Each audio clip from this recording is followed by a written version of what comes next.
Merry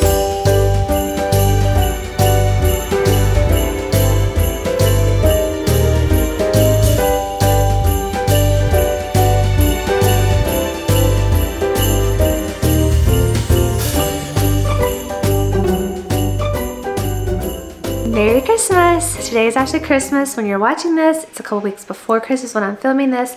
So I'm getting together gifts for friends, neighbors, some family members. And I wanted to show y'all what I was doing. Part of this video is not going to be just Christmas. This could be something you could create anytime. And that is these awesome beeswax alternative to Ziploc plastic bags. So I've been wanting to make beeswax bags, beeswax wraps for several years now. I just have not gotten around to it. So I thought this would be the perfect time to force myself to make some, try them out, and put them as Christmas gifts for some of our friends, family, and neighbors.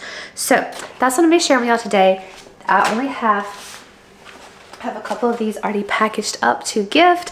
I've been making these in stages because I want the items in the bags to be fresh as I'm giving them out. So as I know we're going to be seeing these people or gifting these, I'm making the gift and putting it all together, and that's what I'm going to show you today. So these are beeswax bags. Beeswax is a great alternative for storing food. It actually seals the food very well in the bag. I've been testing these out, using them in my own kitchen for about 2 weeks now, and have loved it for our sandwich loaves of bread. In the past, I've been storing our sandwich loaves in Ziploc, plastic Tupperware. I've tried some just putting them in a bread box.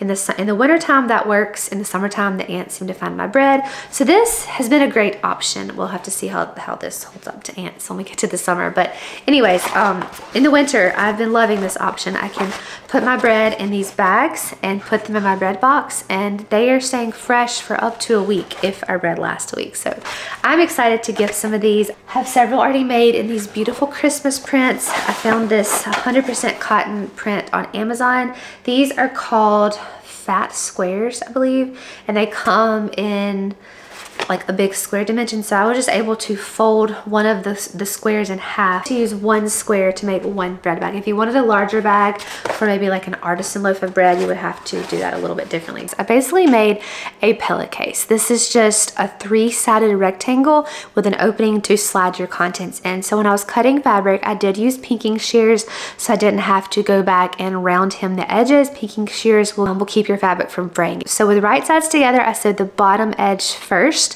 Then I went in with an iron, pressed down the top hem. This top hem will be open, so you will need to put a final hem on it so that it isn't fraying out and you don't have just pinking shear border at the top. So one stitch down it, rolled it over, and sewed a second stitch to give a prettier hem at the top.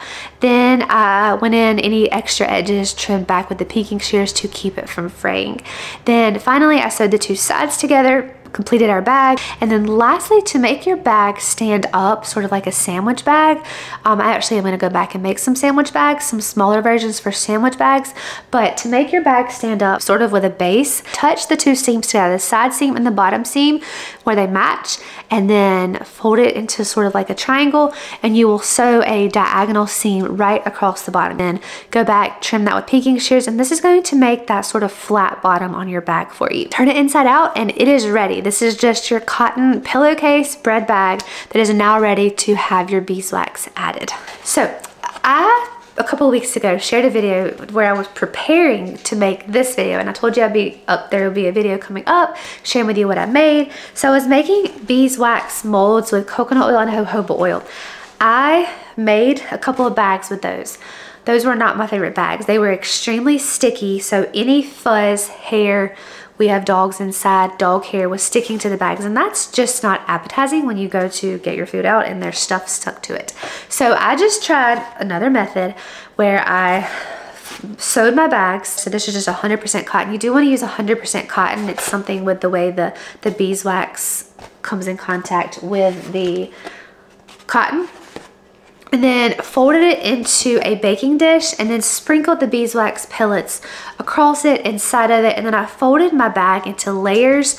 If you're doing one layer of just a beeswax wrap, you just layer wrap your piece of fabric flat in the baking dish and sprinkle your beeswax pellets on top. That's the tutorial I actually watched, but since I was doing a bag and I needed to layer it, I just kind of layered it on top of itself a couple of times and layered several layers of the beeswax pellets on top, and it worked great. I read some comments on a video where if you were making a bag, that if you did it this way, that the bag would stick together when you tried to pull it apart. That is not the case at all. These were extremely easy to pull apart.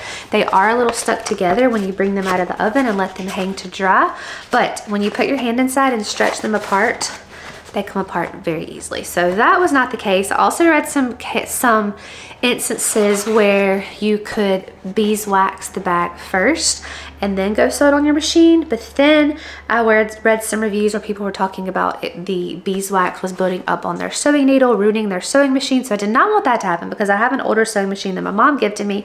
I don't want to ruin it with beeswax getting built up on the needle. So this is the method I used. I tried that method with the pellets where I took an iron and melted the beeswax onto the fabric. It took me like 30 minutes just to cover one bag because I was having to melt the little mold, iron it on, melt it again, iron it on, and it took quite a while. And I was actually doing it before they were sewn. So I did test out one bag sewing it on the machine that was already beeswaxed. I didn't have any buildup, but I only did one bag. So I would be kind of scared to try 8 or 9 bags that I'm about to be doing for gifts and not know what was going to happen to my machine. So nonetheless, this is the method that worked out perfectly. Sewing the bags first, then folding it into layers, laying it into a baking dish, sprinkling it with beeswax pellets, putting it in the oven for 5-ish to 10 minutes on the lowest degree. So my oven's lowest is like around 150. So just set it there and you just let it melt. You might have to pick it up carefully because this is very hot. Pick it up with a fork and kind of scatter it around. You might want to pick up the bag and kind of air shake it, letting it kind of disperse evenly. There's a couple of times I had to add a few more pellets in corners and on the top, put it back into the oven, but within less than 10 minutes, I had a bag done versus the other method I tried with the molds that I pre-made took closer to 30 minutes and it was a lot more hands-on. This was completely hands-off. I was just putting them in the oven and letting the oven melt the beeswax for me. So this was a great method to do. Each of these bags probably took me in total 20 minutes, 25 minutes, contrary to what was the other method. Took me 30 minutes just to melt it, not even including this sewing time. So sewing it and melting it, I'd say less than 20 to 30 minutes for each bag. So it's a very quick project if you need a last minute gift idea. I realize I'm posting this on Christmas. I'm not posting this ahead of time for you guys in case you wanted this gift idea, but if you need a last minute gift and you're going to a family event or need a last minute gift for a neighbor, this is actually a very easy project that you can do within an afternoon. You'd have to bake something to go inside of it if you're gifting it as a food gift, but you can bake something pretty quickly too. Inside the bags, I made a sourdough cranberry orange loaf recipe. This is a Farmhouse on Boone recipe. I'll link the recipe below. It is absolutely delicious. It's so Christmassy and festive with the red cranberries in it. So on my little gift tags, I explained about the beeswax bag, what they are, how you use them, how you close the bag and seal it. I just did some clothespins on top. I looked for some cute pins that I was gonna buy on Amazon, but it was kind of seemed like a waste of money because this works just fine. Most people are not gonna save the pins anyway, the clips. This has already had tons of these laying around, so this works just fine.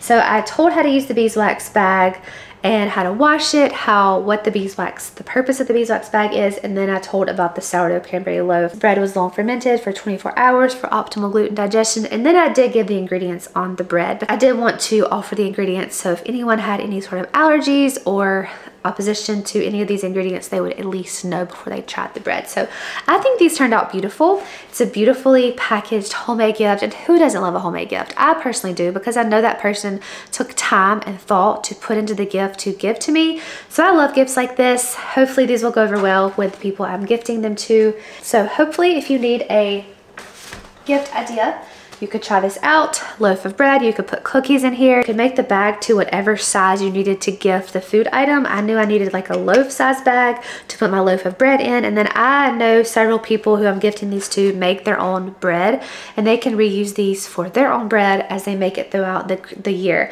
Some of my prints are pretty Christmassy. This one's pretty neutral, but does it really matter if you're using a Christmas bag in June?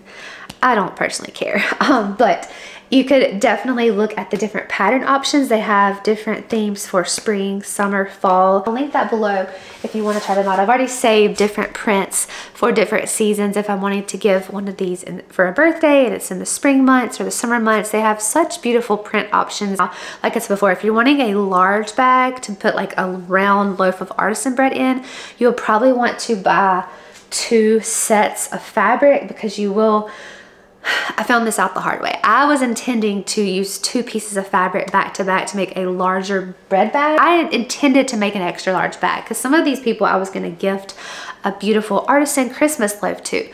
But when I got the fabric, I realized that none of the fabric swatches were matches, so I couldn't put like 2 fabric swatches back to back to make one extra large bag. I was having to use 1 fabric square, fold it in half, and make this size bag. So if you're wanting to make an extra large bag, my advice would be to buy 2 sets of the fabric, so you have a match in each set, and you can match the 2 reindeer pieces to make an extra large loaf bag. Hopefully that's making sense. There's my spill on buying your fabric, because that's something I wish I had known when I was buying this up front, is to buy 2 packs of the fabric, because there's not a match in the 1 pack. So one more thing I want to add, some beeswax bags are very sticky and they will seal onto themselves. This one somewhat does, but the more I've researched, the more I've seen that the ones that seal down have a couple of other ingredients added than just beeswax pellets. They have either pine resin, jojoba oil, but again, that makes the bag a lot stickier. And the test run I did with the jojoba and the coconut oil, those bags were so sticky, I just personally didn't like it. I would just rather fold it down a couple of times, press it to kind of seal it, and then put a clip on top. That's just my personal preference. If you want a stickier bag that truly seals onto itself, do a little more research on a different ratio to make it a little bit stickier. I think that's going to be your pine resin or the jojoba oil. Personal preference, I didn't want a super sticky bag. I just wanted a bag that was airtight, would seal my food, and that I could give a beautiful gift bag to friends and family and neighbors. So this is our beeswax wrap, beeswax bags. I'm definitely gonna make, let me actually show you that. I have, from some of the scraps I did make some just beeswax wraps. So this is for like a mason jar size. You just put this over a mason jar, seal it down. Again, these aren't the super sticky ones, so they will mold to your jar, but they're not going to be super sticky like some of the ones you'll read about, some of the ones you can buy pre-made. So this works fine. It seals down, it's airtight. I can put this in the fridge for a day if we have any leftovers or anything I just want to quickly store away. So let me know if you tried this gift idea out. I know it's a little late for giving it as a Christmas gift, but you could always do it as a last minute gift, or if you have an upcoming birthday gift for a friend, neighbor, church member, anyone. This is a great homemade gift idea. I'm loving this idea for this year. Merry Christmas. Thank y'all for being here, and I will see y'all in the video next year.